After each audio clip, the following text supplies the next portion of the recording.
After she made a disturbing discovery, a local woman decided to get Marty. Vandals damaged a local baseball field dedicated to a fallen police officer. Marty took this one right to the mayor's office. Move your hands up, move your hands up.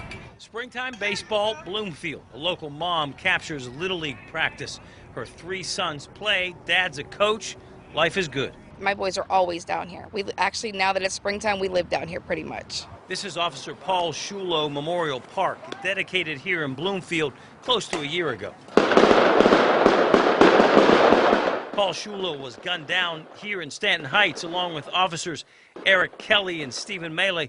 It was April of 2009. They were ambushed answering a domestic disturbance call. This field, a long fly ball from where Shulo grew up, was dedicated in his honor. It's a special place. Paul's honor doesn't deserve that at all. Any officer that has fallen, if you name something after them, you should respect it and you should take care of it. These pictures of the field suggest otherwise. Disturbing graffiti on fences, on buildings, holes ripped into the dugout walls, folks riding motorcycles on the field, allowing their pets to defecate where kids play baseball. Half of the lights for the field either busted out or burned out. You can't see to play ball at night. The neglect and disrepair best described as disgusting and embarrassing. Myself, probably over 30. 30 calls. Yeah, that's just myself to 311. And no response. No. Leanne took the videos on her cell phone and the pictures, called 311. She's had enough. It's disgraceful because this is your city. Take pride in it. Do your job. The first email I sent to Mayor Peduto's chief of staff, Kevin Ackland, along with photos of the field. He responded immediately, "This is unbelievable. I will have DPW, Department of Public Works, crews on site immediately." He also followed with another email referring to Paul Shulo's parents, Max and Sue, saying, "These people are gifts from God. I've known them since I was 13. How are you? I'm okay. Ackland came to the field to meet the Shulos, clearly shaken by the damage to the field. You know, I knew Paul, and I know Max and Sue. They're salt of the earth. They're good people, and you know, this is a sacred park. You know, this is to honor somebody who gave their life for the city, and a family who gave their son to the service of the city. And you know, shame on anybody who would come down here and vandalize that memory. I sent Max and Sue the same pictures of the graffiti and disrepair. It's what brought them here. When I sent you the pictures yesterday, how did they hit you? They were disgusting. I sent you those pictures. When you first look at them. Oh, I was ticked off. A ticked-off Kevin Ackland had city operations manager Guy Costa here at the location immediately. In fact, that's him you're seeing in the video. He's standing in front of the torn-up dugout, and he's shaken up. Now, Ackland promised immediate results, and he's emotionally shaken by all of this.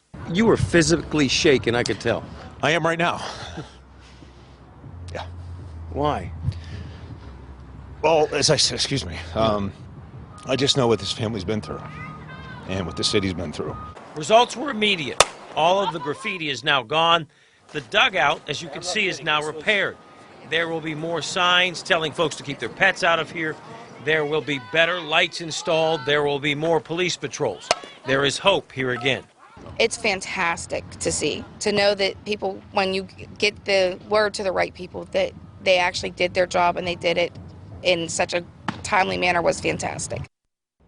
So this is just the beginning. I'm told there's more work to be done on the field, more painting of the buildings damaged by that graffiti.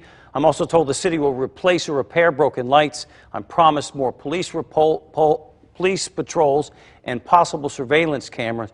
Thanks to Kevin Ackland, who got deeply involved in this. As you folks could see, you guys could see, it was actually very personal to him. You have to think someone like Officer Shulo, who gave his life for this city, dedicated his life to helping people. He would be so pleased that this park named after him was being used, but just so disappointed that it was desecrated like this. And you can see why Kevin Ackland would be so upset. It was disgusting. And Kevin Ackland knew Paul Shulo. They knew each other from the time they were 13 years old, played hockey together at Central Catholic, and Max and Sue, every time I see them, they cry. I mean, the wounds are still there. And so to see that happen to a park is ridiculous, and they're incredibly pleased that the city stepped up this way. Yeah. All right, Marty, thanks so much. And hey, if you have a problem and you want to get Marty, you can send an email to getmarty@kdka.com or call 412-575-2244.